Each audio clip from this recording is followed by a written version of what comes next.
Halo pemirsa, apa kabar? Senang sekali saya Astia Dika bisa kembali menemani Anda di program talk show yang syarat informasi inspiratif, apalagi kalau bukan bincang sehati.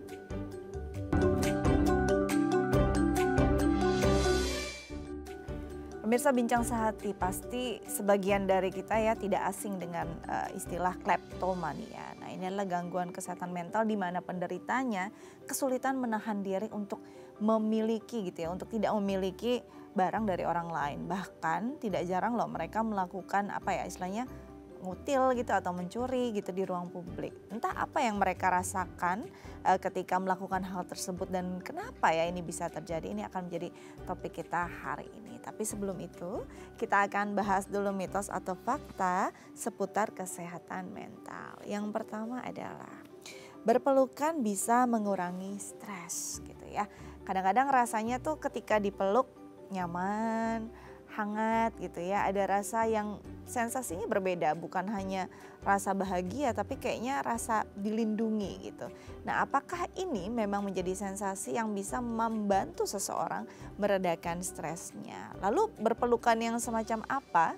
Dengan siapa? Nah, kadang-kadang bingung, gimana saya mau pelukan, saya nggak punya pasangan gitu ya. Ternyata mungkin bisa berpelukan dengan siapa saja ya, dengan orang-orang yang terdekat kita, mungkin dengan sahabat, mungkin dengan anak, mungkin kalau di rumah ada anak, atau mungkin ponakan, atau orang tua kita gitu ya. Nah, bisa nggak sih kalau misalnya ada seseorang, gimana saya jauh dari keluarga, bisa nggak memeluk diri sendiri juga membantu. Nah, sebenarnya apakah ini mitos atau fakta? Nanti kita akan tanyakan bersama psikolog kita hari ini. Oke, selanjutnya adalah tersenyum merupakan kunci kebahagiaan. Nah, istilahnya senyum tuh jadi bingkai gitu ya di wajah kita kalau kita bisa mungkin menjadi indikator orang ini bahagia gitu. Tapi ada juga yang pura-pura senyum kan ya, walaupun hatinya lagi gak nyaman-nyaman aja gitu. Nah, tapi katanya ini bisa membantu juga untuk kita tuh benar-benar menjadi apa ya, menjadi orang yang lebih bersyukur, menjadi orang yang lebih apa ya, istilahnya lebih wise, bijak ketika kita dalam kondisi apapun kita senyum gitu. Tapi ada juga kadang-kadang malah jadi repot ya, orang lagi nggak mau senyum disuruh senyum gitu ya. Atau mungkin lagi siaran pagi kayak gini kondisinya lagi nggak baik-baik aja tapi harus senyum. Ya mungkin ini jadi kunci juga ya untuk bisa meredakan hal-hal yang nggak nyaman dalam hati kita. Nanti kita akan tanyakan ini mitos atau fakta sih, benar atau tidak ya.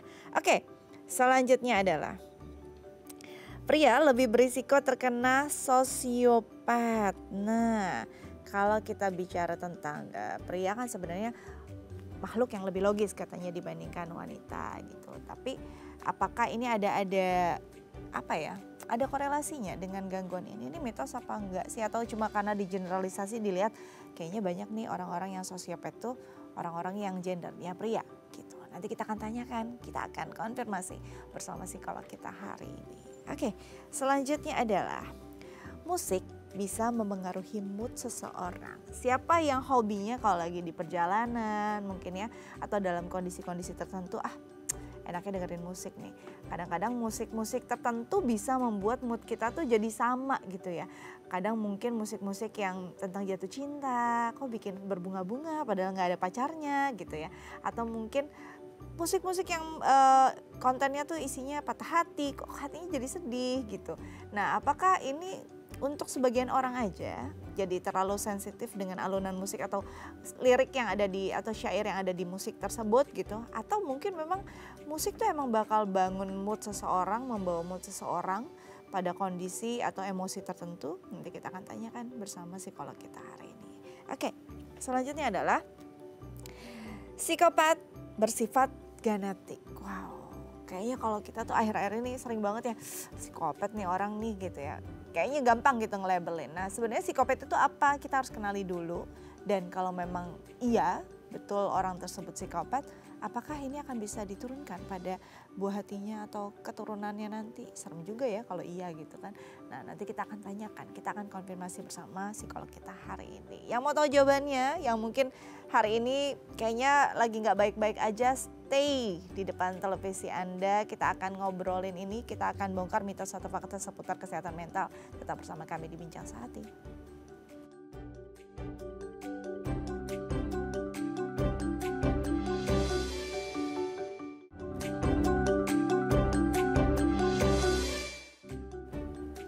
Ya pemirsa, Anda kembali bersama kami di Bincang Sehati. Di segmen sebelumnya saya sudah membahas beberapa mitos atau fakta seputar kesehatan mental agar kita tidak salah kaprah, tidak salah mengartikan apa yang terjadi pada diri kita atau mungkin orang di sekeliling kita. Kita akan konfirmasi langsung bersama psikolog kita. Hari ini sudah hadir bersama saya di studio ada Mbak Alexandra Gabriela A, MPSI, CHT, psikolog klinis dari Smart Mind Center. Langsung kita sapa psikolog cantik kita hari ini. Halo Mbak, apa kabar? Apa kabar Mbak Dika? Baik, ketemu lagi nih kita nih. Iya. Biasanya dengan Mbak Alexandra nih kita bahas hal-hal yang sebenarnya relate banget ya dengan kehidupan kita, apalagi tentang kesehatan mental. Makanya kita bahas mitos atau fakta tentang kesehatan mental dulu ya Mbak ya.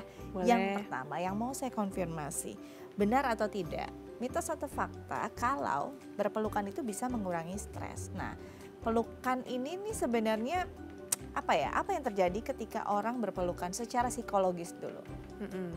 Kalau kita ingat ya, sedari kita kecil, di masa kapanpun, di generasi apapun, kalau ada seorang anak yang takut, apa yang pertama kali dia lakukan? Pasti kan cari mamanya dan meluk kan? Yes, betul Jadi sih. pelukan itu memang sudah menjadi sebuah simbol rasa sayang, rasa aman, dimana ketika memang kita sedang pelukan itu, terjadi adanya peningkatan neurotransmitter oksitosin. Yang mana neurotransmitter oksitosin itu adalah sebuah mungkin yang diingat sebagai hormon kasih sayang gitu. Jadi ketika kita bisa mencintai seseorang, bisa merasa ada bonding, itu yang bermain adalah oksitosin itu sendiri. Jadi pelukan itu memang dari sisi biologis maupun psikologisnya sudah dianggap bisa membantu seseorang memiliki rasa tenang yang lebih baik gitu. Jadi memang untuk merendahkan tension, meredakan rasa takut, meredakan stres itu bisa. Hanya saja tentu saja untuk orang-orang terdekat ya, nggak bisa dengan orang lain, nantinya jadi disalahgunakan. Nggak mungkin gitu. juga ya tiba-tiba lagi nggak nyaman, lagi di kendaraan umum, di kereta atau di mungkin Transjakarta tiba-tiba peluk orang di sebelahnya, enggak juga ya. Yang ada Iya. malah aneh, orang sebelahnya jadi stres ya. Iya, jadi nggak nyaman. Oke, jadi ini fakta ya bahwa pelukan itu memang sejatinya artinya memang akan memberikan rasa nyaman, rasa aman, rasa dicintai, rasa dilindungi gitu ya. Jadi Betul. notabene ini akan memang otomatis akan memberikan sensasi dan meredakan stres. Jadi memang perlu dilakukan ketika Anda lagi nggak baik-baik aja, tapi pilih siapa yang Anda akan peluk gitu ya. Oke, selanjutnya adalah mitos atau fakta kalau tersenyum merupakan kunci dari kebahagiaan. Nah, kadang-kadang orang kan senyum tuh macam-macam ya, ada senyum karir, Senyum karir. senyum pura-pura. Nah, senyum seperti apa yang bisa membuat istilahnya memantik atau memicu kebahagiaan seseorang? Memang pada dasarnya ketika kita tersenyum, otot-otot syaraf di mulut kita pun akan memberikan sensor, akan memberikan info ke sensor di otak kita bahwa ada something yang bikin kita happy, ada sesuatu yang bikin kita bahagia dan dan menyenangkan gitu. Jadi secara nggak langsung memang akan memicu otak kita untuk merasa lebih baik lagi gitu.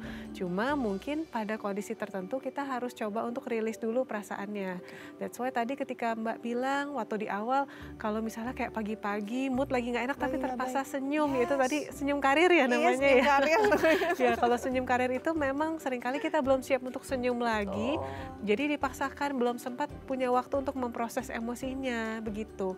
Tapi kalau memang kita sudah sempat memproses emosi, jadi udah terjadi beberapa lama dan akhirnya kita mencoba, oke deh aku mulai senyum lagi, senyum kecil saja, jadi senyum yang sebisanya aku, dari situ baru otak kita bisa memproses lebih sehat. Dari senyuman itu ada perasaan happy, syaraf-syarafnya juga lebih ngingetin kita bahwa happy itu rasanya gimana sih gitu. Wah, ini berguna banget sih untuk orang-orang yang memang apalagi kerjanya pagi-pagi dan sudah harus melayani, ya harus senyum gitu. Kayak nggak cuma presenter, banyak banget loh mungkin customer service ataupun teller dan segala macam, nggak tahu kondisinya apa yang terjadi hari ini. Yang penting dirilis dulu, lalu baru boleh disenyumin. Kalau nggak malah senyumnya jadi bikin nyiksa ya gitu ya. Kalau nggak dirilis ya, aduh kayak capek banget untuk senyum aja. Oke, itu bisa dipraktekkan ya, jadi tips untuk Anda. Selanjutnya adalah mitos atau fakta kalau pria itu lebih berisiko mengalami atau punya sosiopat. Benar nggak sih? Sebetulnya iya, karena memang kalau kita lihat ya, dari lingkungan masyarakat melihat bahwa perilaku-perilaku agresif, perilaku-perilaku yang kurang sensitif terhadap orang lain, dan perilaku anak-anak yang dianggap mungkin dianggap nakal tapi Yes. diwajari, itu lebih diwajari pada anak laki-laki dibanding perempuan. Selalu ada omongan, kamu tuh perempuan loh, sedangkan kalau laki-laki sedari kecil di saat mereka mungkin main pukul-pukulan atau lebih suka kartun-kartun yang ada sedikit kekerasan, orang-orang akan bilang wajar namanya cowok gitu. Jadi memang mereka nggak diajarkan untuk mengelola emosi, kurang diajarkan untuk peka sama orang lain. Jadi kalau orang yang memang bawaannya nggak sensitif dan sulit memproses memori dan emosi dan juga memproses informasi soal norma-norma, mereka kan nggak bisa belajar dari contoh-contoh yang ada di lingkungan. Mereka butuh dikasih tahu. Nyatanya banyak orang yang lupa memberitahu gitu, seperti itu. Jadi dianggapnya wajar aja, sampai dewasa mereka berpikir ya emang sikap seperti ini nggak apa-apa gitu. Nah ini kalau misalnya kita masuk ke, kita sambungkan ya, kita korelasiin sama hal-hal yang lagi terjadi nih sekarang. Apalagi yang lagi rame ya tentang bully. Ini kan sekelompok anak-anak laki-laki remaja, terus juga istilahnya banyak hal tindakan yang istilahnya kurang empati di sana. Bahkan dia nggak ada rasa empati gitu kan. Nah apakah hal-hal ini yang dengan pewajaran dari kecil, dari pola asuh yang melihat anak laki-laki itu bandel nggak apa-apa, anak laki-laki itu mukul nggak apa-apa gitu, itu bisa arahnya jadi ke arah situ, sosiopat, area dia gampang bully atau segala macam? Yes, jadi arahnya memang ke sana dan biasanya orang tua lebih mewajari. Jadi namanya masih kecil, nanti juga kalau udah gede ngerti sendiri. Banyak kan omongan seperti itu kan. Banyak Gimana banget. caranya mau ngerti kalau nggak diajarin. Cuma kalau untuk kasus bully bedanya memang ada faktor sosial. Faktor aku nanti nggak diterima kalau nggak ikut-ikut seperti itu. Yes. Aku nggak diterima kalau aku jadi malaikat sendiri, yang lain pada merundung, akunya ngebelain, ntar aku jadi malaikat sendiri nggak punya teman. Nah ada faktor-faktor lain yang mempengaruhi seseorang akhirnya mau join sama tim, sama geng yang ngebully, ataupun mau aja dibully seperti itu. Oke, jadi bisa jadi si sosiopat ini memengaruhi juga orang di Iya sekitarnya. biasanya. Dan akhirnya jadi ikut berperilaku yang sama, walaupun sebenarnya dia punya empati nih. Betul. Akhirnya karena nggak enakan, ya budaya Indonesia banyak nggak enakan, terus maunya diterima. Ya apalagi nih yang terjadi di kalangan remaja yang lagi nyari jati diri gitu ya, nyari apa ya, tempat untuk bisa diakui gitu. Oke, jadi para orang tua ini kayaknya perlu jadi catatan juga ya, bahwa kita nggak bisa mewajarkan sesuatu yang memang nggak wajar. Kalau memang nakal ya kita bilang nakal, salah dan salah. Jadi jangan sampai kita nunggu dewasa, kayaknya udah susah ya Mbak ya. Kalau udah Betul. sampai dewasa kayak udah jadi sifat dan wataknya. Oke, kita lanjut ke mitos fakta berikutnya, yaitu mitos atau fakta kalau musik itu bisa memengaruhi mood. Nah, kalau kita bicara tentang musik kan sebenarnya itu hal yang kayaknya hampir ada tiap hari ya untuk sebagian besar orang di jalan, sebelum perjalanan ke kantor. Kadang-kadang kalau salah pilih musik, moodnya jadi nggak enak gitu kan. Sebesar itukah pengaruh musik untuk membangun mood seorang manusia? Betul, semua Oke. komponen dari musik, mulai dari tempo, nada, suara, lirik, aransemen dan sebagainya itu sangat mempengaruhi pikiran dan badan kita. Contohnya kayak tempo cepet gitu, tempo cepet dan suara bising. Orang pasti ngerasanya lebih gelisah dibandingkan dengan tempo yang lambat, yang suaranya lebih mendayu seperti itu. Nah, belum lagi liriknya, buat seseorang yang mungkin nggak cuma menikmati lagu tapi terhanyut sama liriknya, ya dia akan mudah sekali terbawa emosi dan juga moodnya ketika mendengarkan lagu. Dan kalau ditanya apakah kalau salah pilih musik bisa bikin moodnya nggak enak, sebenarnya sih tergantung bagaimana kita menggunakan musik tersebut. Oke. Kalau memang pengen nangis, kita pakai musik sedih supaya emosinya keluar, itu akan jadi media katarsis dan itu malah suatu hal yang bagus gitu. Atau ketika pengen marah, nggak bisa marah sama atasan, nah, atau nggak bisa marah sama guru, misalnya seperti itu. Ya udah di rumah dengerin musik yang agak keras, emosinya keluar dulu, agresivitasnya keluar dulu, agresif dalam bentuk teriakan ya, teriak-teriaknya keluar dulu. Setelah selesai dengerin, biasanya lebih lega begitu. Jadi memang sebenarnya bisa jadi tanpa sadar ada emosi yang ketahan, dan ketika dipantik sama musik itu dan itu keluar, ya mungkin memang itu yang kita butuhkan gitu Iya, ya. Bukan betul. berarti oh salah nih, salah pilih musik gitu, enggak ya. Mungkin ada hal-hal atau emosi yang terpendam, tuh amarah, entah itu sedih, dan ketika itu bisa keluar dengan musik alangkah baiknya ya. Betul. Oke, jadi memang kadang-kadang musik bisa bantu juga sih untuk kita merilis sesuatu ya. Kadang-kadang kan cerita sama orang belum tentu dapat solusi. Dengerin musik sendiri bisa jadi solusi dan bisa meredakan apa yang terjadi. Oke, selanjutnya adalah mitos atau fakta. Ini serem nih Mbak nih. Kalau psikopat itu bisa diturunkan secara genetik. Nah kalau kita bicara tentang itu, ini nih psikopat aja kadang-kadang kita masih nggak tahu ya, bentukannya tuh masih samar banget karena kan identik juga bisa kamuflatif dan segala macam. Nah kalau memang iya, kita nggak tahu nih apakah ini bisa terjadi juga pada anaknya secara nature atau nurture. Oke, dua-duanya berpengaruh sih dan itu betul. Hanya saja faktor biologis itu kan pengaruhnya banyak, nggak hanya turunan. Jadi biologis itu bisa terjadi misalnya memang ada trauma yang begitu berat sehingga mempengaruhi perkembangan otaknya, atau mungkin sedari kecil, namanya anak-anak kan otaknya harus distimulasi ya. Anak yang tidak terbiasa ada kontak dan interaksi dengan manusia lain pun mereka akan lebih tumpul untuk peka terhadap emosi dia dan emosi orang lain. Nah jadi memang faktor nature ada, nature juga ada. Yang jelas kalau untuk orang-orang yang bisa dikatakan psikopat, kalau dalam dunia psikologi sih disebut sebagai antisosial ya ranahnya ya. Psikopat ataupun sosiopat biasanya ada masalah di bagaimana mereka memproses emosi, jadi sulit berempati sama orang lain. Betul. Bagaimana memproses memori, jadi insight-insightnya tuh nggak dapet dan agak sulit untuk melihat salahku di mana. Jadi rasa nyesel dan sebagainya mereka sulit. Lalu yang ketiga adalah mau diajarin soal norma sosial dan juga tentang value-value masyarakat, mereka nggak bisa memprosesnya dengan baik gitu. Kalaupun ada perasaan aku mau nolak, seperti itu. Wow, jadi bisa secara nature dan juga nurture ya. Jadi Betul. kayak apa yang dia tahu dari orang tuanya dan dia lihat ini benar, ini wajar gitu. Karena kebenaran adalah kesepakatan kadang-kadang kan.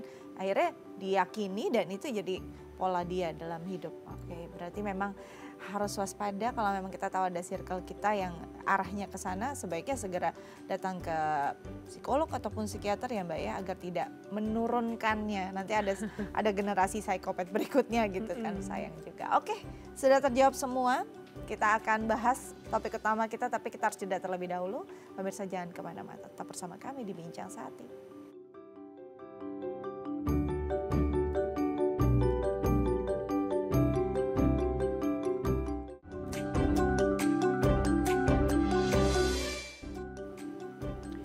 Hai pemirsa, kembali lagi bersama kami di Bincang Sehati. Kita akan bahas topik utama kita tentang kleptomania. Nah, bagi pemirsa di rumah yang mungkin punya pertanyaan terkait tema kita hari ini, bisa menelpon kami di 021-290-32644 atau DM ke Instagram kami di @theifamily.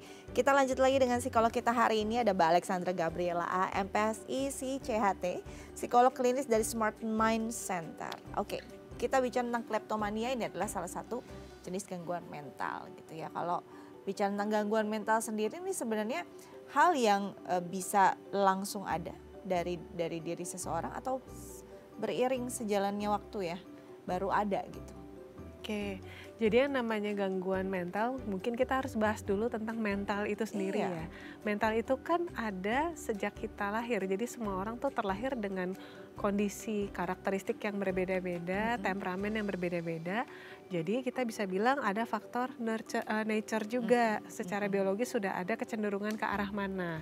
Apalagi kalau untuk kasus-kasus yang memang seperti skizofrenia, demensia atau bipolar, faktor biologisnya cukup kuat begitu. Dan juga di masa kecil dan perkembangan selanjutnya ada pengalaman apa yang dia dapat dari orang tua, dari lingkungan, dari teman-teman, dari guru-guru, itu semua sangat berpengaruh begitu. Jadi nggak selalu kita nyalahin orang tuanya terus, nggak juga. Betul. Pasti ada faktor lainnya, karena kehidupan anak kan nggak semata-mata sama orang tua terus begitu. Karena sering banget ya ketika ada seorang anak gitu, apalagi usianya masih ya remaja atau di bawah usia 21 tahun, dia pasti yang disalahin ke orang tua gitu. Itu orang tuanya sih gitu ya. Nah, berarti nggak selalu pengalaman ini dihasilkan dari hubungan atau relasi anak dengan orang tua. Bisa jadi dari lingkungan sosialnya gitu ya. Iya, betul. Nah, kalau kita bicara tentang si kleptomania ini kan simpelnya orang tahu ya dia suka ambil barang orang udah gitu ya. Tapi kalau secara psikologis, secara memang sudah secara klinisnya itu apa sih kleptomania ini? Jadi kleptomania itu termasuk dalam golongan impulse control disorder. Oke. Jadi di mana seseorang punya kesulitan untuk melakukan inhibisi. Inhibisi itu mungkin simpelnya adalah ngerem. Ketika pengen sesuatu, iya, ketika pengen sesuatu kayak susah sekali untuk ngerem. Nah, terutama dalam kasus kleptomania, mereka itu susah untuk menahan dorongan untuk mengambil, walaupun barang yang diambil belum tentu mereka butuh atau memiliki nilai. Jadi mereka suka sensasi thrilling ketika mau ngambil sesuatu, deg-degannya ketika mereka udah mengincar satu barang dan akhirnya berhasil ngambil. Dan kalau udah berhasil ada rasa lega dan juga puas seperti itu. Jadi kontrol impuls terhadap impuls dorongan, impuls itu kan dorongan ya, impuls untuk mengambil sesuatu. Nah itu disebut kleptomania. Oke, jadi ini si keluarga dari si rekan-rekan yang impulsif sebenarnya, tapi impulsnya ini terhadap dorongan untuk mengambil atau menguasai barang orang lain. Tapi sebenarnya yang dinikmati bukan barangnya, tapi prosesnya berarti. Prosesnya. Oke. Begitu. Kenapa bisa ternikmati ya proses itu? Apakah biasanya kalau misalnya mungkin Mbak pernah bertemu dengan pasien dengan kondisi ini gitu, apa sih yang mereka rasakan? Berdebar-debar kah, adrenalinnya kah, atau rasa bahagia kah? Sense of achievement biasanya. Jadi perasaan aku tuh berhasil. Aku bisa melakukan apa yang aku mau. Nah itu yang didapat. Karena memang sebenarnya kalau ditanya apakah mereka paham itu salah atau tidak, mereka paham. Sudah diajarin sama orang tuanya, sama gurunya bahwa itu nggak boleh. Dan secara sadar aku tahu itu akan merugikan orang lain. Tapi secara biologis mereka sulit punya kemampuan untuk ngerem. Seperti itu. Makanya banyak sekali orang-orang yang ketika sudah dapat nih, akhirnya diam-diam dikembalikan, atau akhirnya dia besoknya balik lagi untuk bayar, atau malah disumbangin, jadi nggak dipakai sendiri, karena dia nyesel setelahnya, begitu. Jadi bisa ada rasa penyesalan setelah ada hadiah keberhasilan gitu ya? Betul. Oke, nah kalau kita bicara tentang sebabnya, pasti orang juga bingung ya kalau dia runut-runut, tapi paling banyak mungkin mayoritas, apa nih pengalaman hidup apa yang membuat orang bisa terbentuk menjadi si kleptomania ini? Memang masih belum jelas faktornya apa sebenarnya. Tapi kalau kita lihat, kalau memang berkaitan dengan sense of achievement atau sense of accomplishment, berarti apakah memang sedari dulu anak ini terlihat ada sisi di mana dia merasa tertantang terus. Jadi dalam kondisi yang penuh dengan stimulasi semasa kecilnya, banyak permainan dan sebagainya, tapi ada gagal perasaan gagal terus kah, kalah terus dan nggak bisa mencapai apa yang dia mau. Jadi ada sensasi kok aku kalah terus, bisa jadi ke arah situ. Tapi banyak juga orang-orang yang mungkin masa lalunya tidak ada kejadian apapun yang bermakna, berkembang menjadi kleptomania juga. Nah itu gitu. Jadi masih tanpa sebab itu? Iya tanpa sebab, jadi masih belum ada yang faktor spesifik apa. Cuma memang kebanyakan sebagian besar itu tadi, kok aku merasa kalah di satu sisi yang aku bisa kontrol, yang aku bisa ngerasa menang, yang aku bisa ngerasa aku bisa mengendalikan diriku ya dengan ngambil barang. Tapi nggak selalu motifnya seperti itu, begitu. Nah ini kalau misalkan sering juga ya kita lihat ya memang faktornya jelas faktor ekonomi. Nah kalau misalnya jelas faktor ekonomi atau mungkin sebenarnya nggak butuh-butuh banget, tapi karena dia terpengaruh dari lingkungan, kok teman saya punya A, saya nggak punya, kok teman saya begini, saya nggak bisa gitu. Nah kalau kondisi ini kan sebenarnya memang dia menginginkan dan membutuhkan. Masuk nggak dalam kategori kleptomania? Kalau ada rasa ingin dan butuh dan menganggap benda itu bernilai, itu tidak termasuk kleptomania. Itu tidak, termasuk kriminal aja berarti kriminal. ya? Iya, kalau kleptomania purely aku suka sensasi mau mencurinya. Oke, dan gitu. Tidak menggunakan barang itu rata-rata gitu ya? Entah dikembalikan, akhirnya dibayar atau dikasih orang atau malah dibuang gitu. Oke, jadi kita nggak boleh asal nih ketika ada orang yang memang sering gitu ya melakukan tindak kriminal mencuri, terus kita langsung nge-blame atau kita langsung klaim dia klepto nih gitu ya. Itu sebenarnya menyakiti perasaan orang-orang yang sebenarnya memang sedang berjuang dengan kleptomanianya karena si klepto ini tidak ada tindak misalnya indikasi memang sengaja untuk melakukan tindak kriminal menguasai barang tertentu tuh enggak gitu ya. Oke, nah Mbak, gejalanya bisa terasa nggak sih dari si pasien atau mungkin dari sekelilingnya? Kalau dari sekelilingnya biasanya kalau kondisinya sudah parah atau berat. Jadi kalau sudah berulang seringkali mencuri dan sampai ditangkap sama pihak berwajib, baru orang sekitarnya tahu tentang kecenderungan itu. Tapi kalau dari diri sendiri, mereka cuma ngerasain sensasinya. Kayak ada pikiran yang benar-benar muncul terus untuk di mana dia menginginkan kondisi dia mencuri, bukan pengen mencuri, bukan barang yang dicurinya ya, tapi kondisi dia pengen merasakan sensasi mencuri itu. Dan biasanya terjadinya spontan. Jadi bukannya dari rumah udah kepikiran udah aku berencana mau ngambil, tidak ya? Iya, lagi jalan, lagi di toko, tiba-tiba spontan pengen ngambil nih. Nah, akhirnya dia ambil seperti itu. Jadi ya itu gejalanya yang khas spontan, bukan untuk menguasai dan direncanakan. Hal-halnya juga mungkin tidak dibutuhkan. Beda juga dengan orang latah yang lihat orang makan pengen itu beda lagi gitu ya. Beda karena itu pasti nanti dia walaupun dia mau ya pasti dia bilang tapi keseringan gitu ya. Nah ini beda nih, jadi memang harus klasifikasi harus jelas. Kadang-kadang kita langsung aja nih klepto. Langsung nuduh ya. Langsung nuduh padahal belum tentu gitu. Nah kalau kita bicara tentang orang yang kleptomania ini kan spontan, dia juga tidak berencana, terus dia kapan dong sadarnya bahwa dia punya masalah ini? Atau sebenarnya dia sadar tapi emang dia nggak bisa aja nih menguasai dirinya? Betul, dia sadar yang dia lakukan salah, dia sadar ada yang ganjil dari perilaku dia pun kadang bertanya-tanya kenapa aku harus ngerugin orang lain ya sampai seperti ini. Tapi memang mereka nggak tahu mencari bantuannya kemana biasanya. Nah, kalau ditanya apakah mereka tahu apa yang membuat mereka seperti itu, kebanyakan tidak. Sifatnya kan spontan tadi ya. Justru terapi itu bertujuan untuk membantu mereka mengenali tanda-tanda awal ketika keinginan itu muncul. Ketika dorongan itu mulai muncul. Karena ketika mereka udah merasakan, udah benar-benar ada, udah terlambat, udah susah sekali untuk ditolak. Tapi apa yang gejala awal, perasaan awal sebelum dorongan itu menjadi semakin kuat, itu yang dilatih dalam terapi biasanya. Supaya pada akhirnya ketika baru merasakan sedikit gejala, masih bisa ditangani oleh diri sendiri, itu masih bisa di stop gitu. Wow, jadi sebenarnya tersiksa ya untuk orang-orang tersebut ya. Kadang-kadang kita langsung ngejudge aja tanpa berempati, sesulit itu mereka juga yang menguasai diri. Oke, nanti kita akan lanjut lagi tapi kita harus jeda terlebih dahulu pemirsa. Jangan kemana-mana, tetap bersama kami di Bincang Sehati.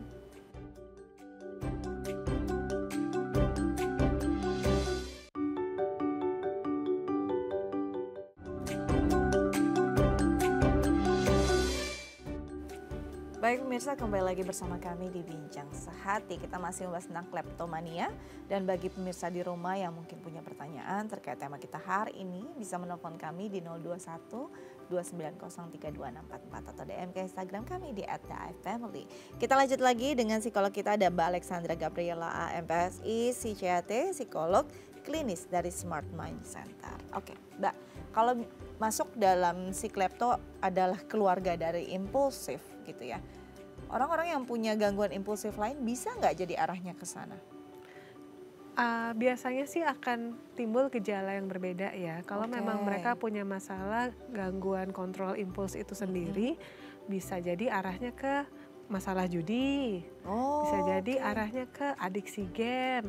Nah, bisa jadi ke arah yang orang yang suka main api, itu pyromania kalau kita sebut ya. Dan juga arahnya ke kleptomania. Memang seringkali ada aja yang tumpang tindih, tapi kebanyakan kalau sudah satu ya itu terus yang menjadi masalah. Jarang yang sampai tercampur. Jarang yang pindah-pindah ya? Jarang yang pindah-pindah. Judi ya judi, pyro ya pyro, misalnya seperti itu, klepto ya klepto, seperti itu. Kita juga baru tahu loh, judi itu ternyata juga sebenarnya ada kesehatan mental ya di situ ya. Jadi bukan masalah hobi itu ya, bukan ya, karena memang ada tindakan yang dia nggak bisa gitu nahan itu. Kalau misalnya hobi, berarti kan ada efek menyenangkannya. Yang sudah termasuk kecanduan, itu ketika dia nggak bisa mempertimbangkan apa yang dia punya dan resikonya bagaimana. Kalau cuma sekedar senang-senang itu hobi. Itu hobi, tapi kalau sampai sudah mengorbankan banyak hal dan nggak tahu risiko lagi, dan dia kayaknya udah harus melakukannya adiktif gitu ya. Itu berarti sudah ada tindakan impuls dan ada kesehatan mental yang harus diperbaiki gitu ya. Tapi kalau memang sudah spesialis di situ, biasanya di situ aja gitu. Biasanya. Baik, oke, sebelum kita lanjut, kita akan coba buka juga ya pertanyaan dari pemirsa. Sepertinya sudah ada yang menunggu untuk bertanya. Kita sapa terlebih dahulu. Halo. Selamat pagi Kak Dika. Pagi, dengan siapa?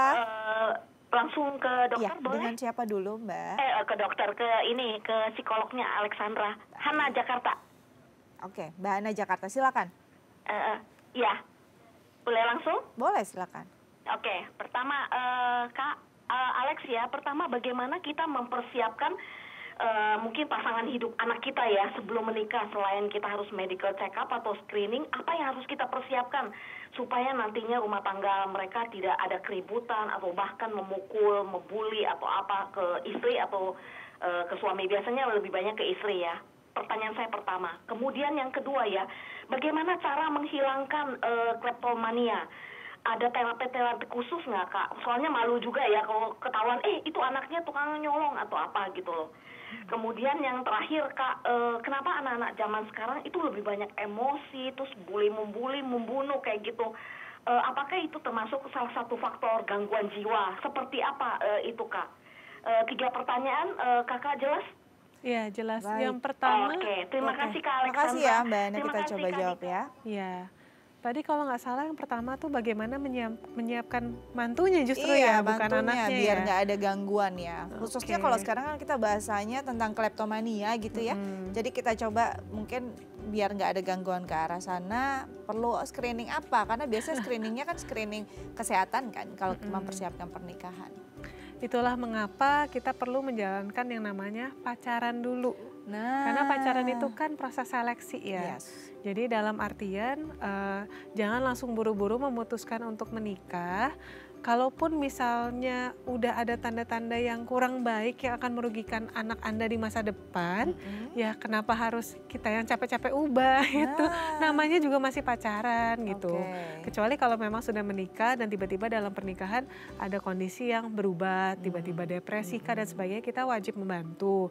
Tapi kalau dari sebelumnya sudah ada kecenderungan yang merugikan, misalnya tadi tiba-tiba ketahuan psikopat atau narsistik atau mungkin hal-hal lain temperamen yang sampai memungkinkan dia melakukan KDRT, pertanyaannya kenapa harus dipertahankan? Itu tadi betul. begitu. Jadi memang proses terapinya atau proses istilahnya untuk mengetahuinya ya memang dari proses perkenalan tadi gitu kan. Iya, untuk karena nggak tahunya. semua orang mau di medical check up Iya, mental health malah yang ada kan, tersinggung gitu. putus ya pacarannya Iya, ya. betul. Gitu. Tapi kalau sudah ada tanda-tanda bukan berarti jadi oh saya cinta sama dia, tanda-tandanya tapi saya suka dipukuli. Gimana ya cara ngobatin dia? Better tinggalin aja ya gitu ya. Iya, Mending betul. pisah aja gitu, bukan yang terbaik gitu. Karena capek juga ya kalau kita harus mempertahankan suatu hal yang justru menyakiti kita. Oke, jadi yang terbaik adalah pendekatannya harus benar. Iya. Gitu. Dan mungkin yang bisa merasakan si pasangan tersebut ya, karena orang tua juga nggak bisa ikut campur banyak terhadap hubungan orang lain. Oke, selanjutnya tadi kleptomania terapinya ada apa Mbak? Karena mungkin malu ya kalau misalnya, ya ini yang pertama orang pasti malu dulu, padahal sebenarnya harusnya kasihan dulu gitu kan. Nah gimana Mbak? Jadi memang karena ini adalah masalah perilaku ya, kan kontrol impuls. Nah kita bermain dalam impulsnya itu sendiri, arah terapinya memang yang lebih mengarah ke kognitif dan perilaku. Jadi bagaimana mengajarkan teknik-teknik untuk membantu dia melatih inhibisinya itu sendiri. Jadi inhibisi itu kan berhubungan dengan bagaimana kita mengontrol go no go. Sebutannya go no go itu adalah boleh jalan atau tidak boleh jalan. Jadi bagaimana membantu seseorang ini untuk bisa melakukan menahan diri. Seperti salah satu contohnya adalah coba kamu puasa. Karena ketika puasa itu kan mau minum banget, aus banget, tapi kita tetap harus menahan diri. Nah ini loh prosesnya di mana kamu rasanya bisa menahan diri tuh seperti ini. Nah itu yang diperkuat terus. Lalu yang kedua juga akan diajarkan tentang mengenali gejala-gejala awal sebelum simptomnya makin kuat, sebelum dorongan itu makin kuat. Apakah ada rasa misalnya merinding di leher, jadi sesimpel itu, sekecil itu harus dikenali. Karena ketika kamu udah ngerasa ada merinding di leher, kita coba lakukan latihan manajemen emosi supaya perasaan itu mulai hilang. Jadi apakah memang yang dibutuhkan adalah tindakannya dulu, either kamu keluar dulu deh, atau memang di saat itu kamu bisa sambil melakukan latihan-latihan yang bertujuan untuk mereduksi perasaan-perasaan tersebut dan menumbuhkan perasaan tenang seperti itu. Oke, nah ini merinding di leher nih kan banyak yang mengartikan macam-macam ya. Ada setan lah gitu ya, ada atau mungkin rasa sebenarnya merinding di leher itu sebagai satu apa ya, sensasi atau mungkin satu impact dari apa yang kita rasakan berarti gitu. Ya, semua sensasi tubuh kita itu alarm. Tadi sih hanya salah satu contoh ya Kak. Ada juga yang mungkin ngerasa tangannya dingin dan sebagainya gitu. Ya. Jadi badan kita itu memang menyimpan banyak informasi, tapi mereka kan nggak bisa ngomong. Cara mereka berkomunikasi ya dengan menumbuhkan sensasi-sensasi tertentu. Soalnya banyak yang nggak sadar juga ya dengan apa reaksi di tubuhnya gitu ya. Kadang-kadang reaksi tubuhnya mikirnya nggak enak badan aja gitu. Padahal mungkin reaksi-reaksi tersebut sebenarnya adalah ya impact dari apa yang dia rasakan. Entah itu bergidik, tangannya keringetan, atau mungkin tangannya dingin, atau mungkin tiba-tiba kok berdarah-darah tangannya nggak sadar yang ngapain dengan kukunya gitu kan. Itu kan juga banyak ya, tiba-tiba kenapa ya gitu. Padahal sebenarnya ada mental yang bermasalah saat itu. Oke. Jadi memang terapinya tadi ya itu ya, diajari untuk bisa mengelola, tahu mana apa go no go. Iya, go, no untuk go-nya, melatih menahan dirinya. Ada alarmnya lah gitu ya. Oke. Nah selanjutnya tadi pertanyaan ketiga sebenarnya berbeda dengan rada berbeda ya dengan topik kita yang tadi kleptomania, ini lebih tentang kebuli, tapi mumpung ya mungkin lagi hits juga ya untuk dibahas. Nah bully ini sendiri gimana nih Mbak? Apakah sebenarnya ini masalah mental serius pada seorang anak apalagi remaja yang memang ini mentalnya menetap gitu, atau sebenarnya tadi ada jiwa masa aja untuk bisa diterima pada lingkungan? Oke, paling besar sih memang kasusnya adalah mereka mengikuti orang lain. Jadi contohnya kayak kalau di kasus yang sedang ramai ada ketua gengnya.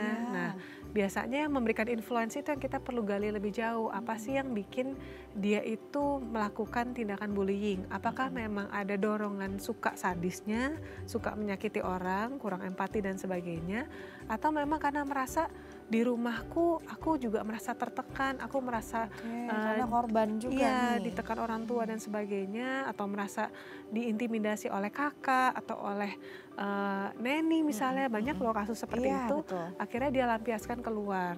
Jadi dia seringkali yang saya temukan orang-orang yang membuli itu, misalnya memang nggak ada masalah dalam ini ya empati dan juga nggak ada masalah dalam kontrol diri, mereka biasanya merasa daripada aku punya kekurangan, daripada aku yang dijadikan korban, daripada orang ngeliat kekurangan aku dulu, lebih baik aku menunjuk seseorang untuk jadi korban. Jadi mereka punya insecurities, takut insecuritiesnya dilihat orang dan dijadikan cemooh, ya mereka mencemooh insecurities orang duluan gitu, seperti itu. Jadi bisa jadi apa ya? Jadi perpanjangan tangan gitu ya, apa yang terjadi pada dia dan dia nggak bisa salurkan ke orang tersebut yang melakukannya, akhirnya ke orang lain deh gitu ya. Jadi memang ini hal-hal yang perlu diperhatikan sih memang ya, apalagi kalau misalnya anak itu menikmati gitu, menikmati tindakan tersebut, orang tua memang mau nggak mau orang tua lagi yang harus ambil peran gitu. Oke, sebelum kita lanjut ada pertanyaan dari pemirsa lewat DM Instagram, kita bahas ya Mbak ya. Saya bacakan dari @Sinta pertanyaannya. Selamat pagi Mbak, keponakan saya usia 6 tahun, suka ambil mainan temannya dengan paksa. Kadang sampai bertengkar, lalu pernah dipergoki keponakan saya ini bawa pulang mainan punya temannya. Ini termasuk gejala kleptomania bukan ya? Terima kasih. Oke Mbak Sinta, jadi terang-terangan nih Mbak. Ini sering ya kita ngeliatnya ambil gitu, maunya punya temannya gitu. Punya dia nggak mau, harus di keep gitu. Nah ini nih masuk ke dalam kleptomania kah? Gejalanya dari kecil? Mungkin dia belum paham caranya, akhirnya dia merebut gitu atau gimana? Sebenarnya informasinya kurang lengkap. Apakah anak ini memang mengambil mainan karena dia suka atau memang itu dia. tangannya iseng? Nah, kalau memang dia suka, artinya tidak termasuk kleptomania. Karena kan balik lagi ya, klepto itu hanya suka sensasi ngambilnya.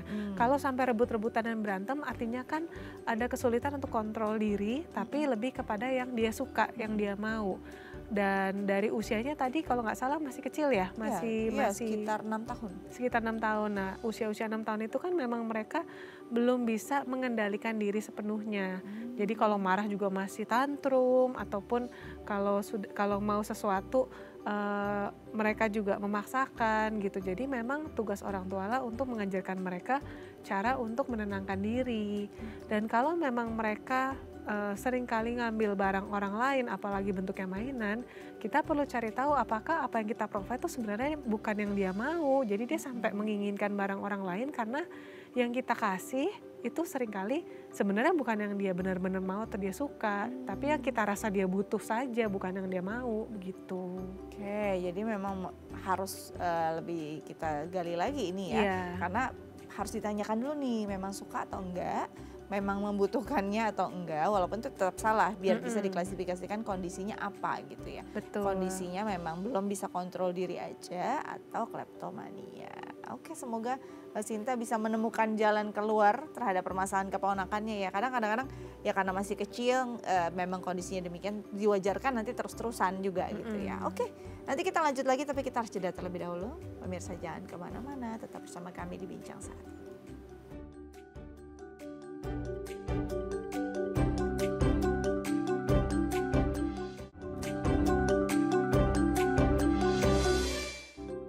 Baik pemirsa, kembali lagi bersama kami di Bincang Sehati. Kita masih membahas tentang kleptomania dan masih bersama dengan psikolog kita Mbak Alexandra Gabriela MPSI, CCHT, psikolog klinis dari Smart Mind Center. Oke, tadi kita sudah membahas sedikit ya tentang terapi yang dilakukan gitu. Nah, tapi untuk mencapai si terapi ini berarti ada sesi wawancara khusus dulu kah? Dan apa yang harus dilakukan? Yang paling penting gini sebenarnya, kan orang itu sulit sadar ya.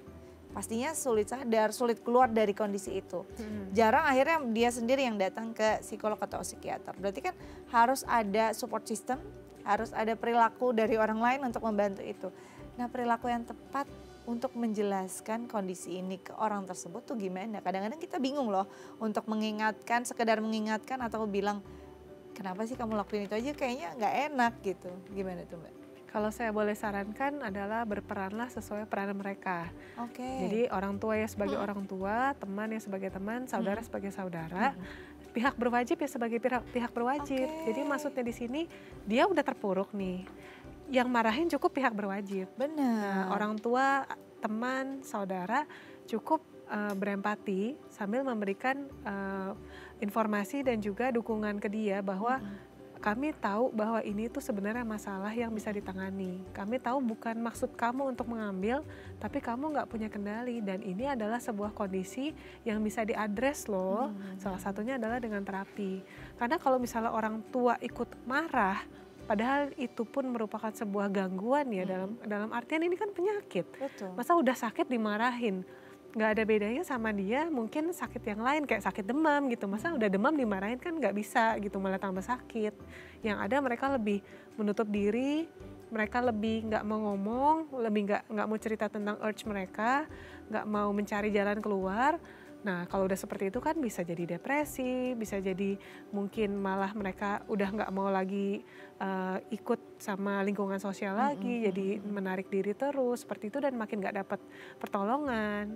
Jadi memang sebagai orang tua, saudara atau teman dekat kita cukup dukung, biar pihak berwajib lah yang marahin dia, tapi orang-orang terdekat ya support dia untuk menyadari bahwa ini gangguan yang bisa diobatin loh, yang bisa disembuhkan. Ayo kita cari pertolongan begitu. Oke, jadi jangan sampai kita jadi ngambil peran orang lain ya, nanti akhirnya orang ini emoh gitu untuk memperbaiki atau mengubah diri atau mungkin berobat gitu istilahnya ya. Nah, kalau dari terapinya sendiri berapa lama biasanya Mbak? Kalau terapi yang berkaitan sama adiksi kita nggak bisa patok berapa kali karena biasanya bersifat tahunan. Kenapa tahunan? Karena kita mencegah terjadinya relapse. Dalam artian misalnya rangkaian sesinya 15 kali. Setelah 15 kali pun mereka diharapkan ada pertemuan lagi setiap 6 bulan atau setiap tahun. Hanya untuk merefresh, ketika kita cerita ke seseorang, aku berhasil loh, itu kan bentuk terapeutik juga. Jadi ada rasa semangat untuk mempertahankan kondisi itu. Nah tujuannya seperti itu. Hanya untuk lebih ke refresh tentang gejalanya, tentang kemajuannya, tentang achievement yang didapat dan sebagainya. Dan kesulitan-kesulitan yang dihadapin selama 1 tahun itu.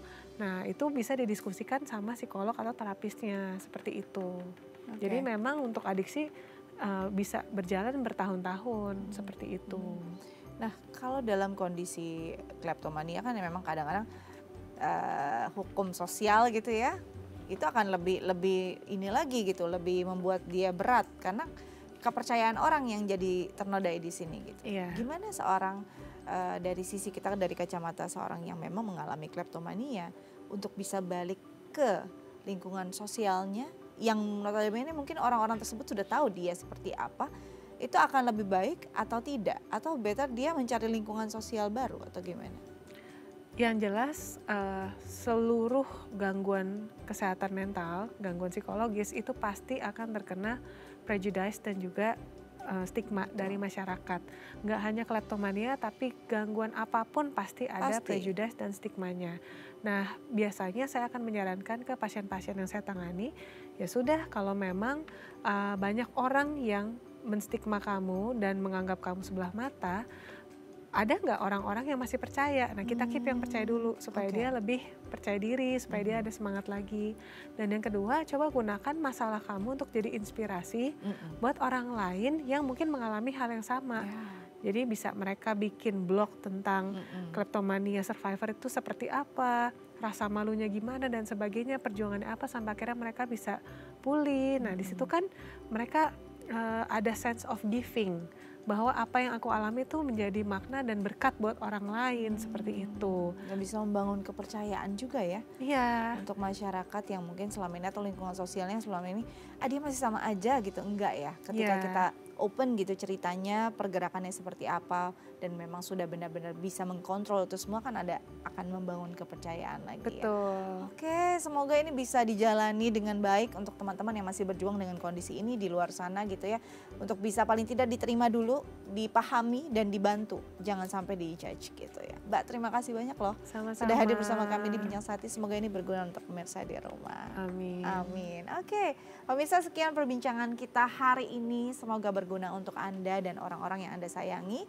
Jangan lupa untuk mengunduh The Eye Plus, karena di situ banyak banget loh tayangan-tayangan inspiratif dan edukatif kita yang bisa Anda akses dimanapun, kapanpun. Oke, Astia Dika pamit undur diri. Selamat berakhir pekan. Semoga akhir pekan Anda indah dan tetap bersama orang-orang yang Anda sayang. Sampai jumpa.